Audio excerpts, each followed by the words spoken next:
Hello everyone, welcome to another Durga Puja blog. আজকে পড়েছে অষ্টমী নবমী একসাথে। অষ্টমী নবমী একসাথে বললে আমার একদম ভালো লাগে না। তো আমি ছিলাম বাড়িতে, এখন সকাল সকাল ব্রেকফাস্ট করে নিয়ে বেরিয়ে যাচ্ছি সমুদ্রকর। তো আজকের প্ল্যান রয়েছে মাদারসাটে যাওয়া। আর অষ্টমী স্পেশাল আমাদের পাড়ার যেখানে এখানে পুজো হয়, সেখানে দুপুরে ক্লাবের সবার খাওয়া দাওয়া আছে। তো সেইখানেই খাওয়া দাওয়া করে আমরা 2-4টে প্যান্ডেল দেখে এখান থেকে ভেতরের যে গ্রামগুলো আছে, গ্রামের একটু গ্রিনারি উপভোগ করতে বেরিয়েছিলাম। আজকে সেরকম কোনো কাজ নেই, মোটামুটি পুজো দেখা হয়ে গেছে। এখানে হালকা পাতলা ঘুরে নিয়ে তারপর আমি বাড়ি যাব। বাড়ি গিয়ে রেডি হব। মোটামুটি 6টা নাগাদ বেরিয়ে যাব। কৃষ্ণনগর যেতে, মাদারসাট যেতে আমাদের টাইম লাগবে মোটামুটি 45 মিনিট। অনামিকারাও আসছে কালনা থেকে। তো সন্ধে হতে না হতেই আমরা 4জন মিলে বেরিয়ে পড়লাম। এটা হচ্ছে আমাদের এই পাড়ার ঠাকুর। তো চলে এসেছি আমরা মাদারসাটে। প্রত্যেক বছরই দুর্গাপুজোতে কিন্তু মাদারসাটে আমরা দুপুরবেলা যাই। বিয়ের পর এটা আমার প্রথম দুর্গাপুজো, তো তাই জন্য ভেবেছিলাম এবার ক্লাবের নিমন্ত্রণটা যেহেতু রয়েছে, সেহেতু দুপুরে ওখানে যাবো আর রাত্রিবেলা মাদারসাটে আসবো। তো প্রত্যেক বছরের মতো এবছরও মাদারসাটে করেছে বুফে। 450 টাকায় 50-51 রকম আইটেম দিয়ে হিউজ একটা বুফে ছিল। তো আমরা আগে পৌঁছে গিয়ে টিকিটটা কেটে নিয়ে এন্ট্রিটা নিয়ে নিলাম। এখানে 2 ঘন্টা টাইম দেয়। তো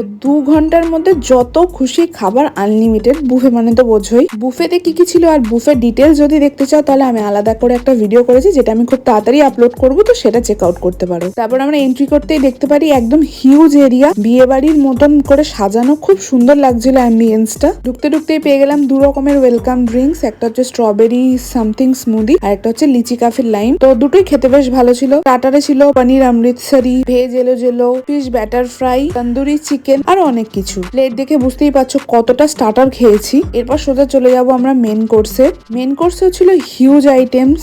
তবে একটা জিনিস যেটা বুঝলাম, সবার সাথে খেতে বসলে ভালো করে খাওয়া যায় না। তো এবারেও সন্ধ্যাবেলা গিয়ে বেসিক্যালি আমি কিন্তু খাবারগুলো ভালো করে এনজয়ও করতে পারিনি। তো আমি সাজেস্ট করবো, যদি তোমরা বুফেতে যাও, স্পেশালি যে কোনো বুফেতে, তোমরা লাঞ্চ টাইমের বুফেটা নিও।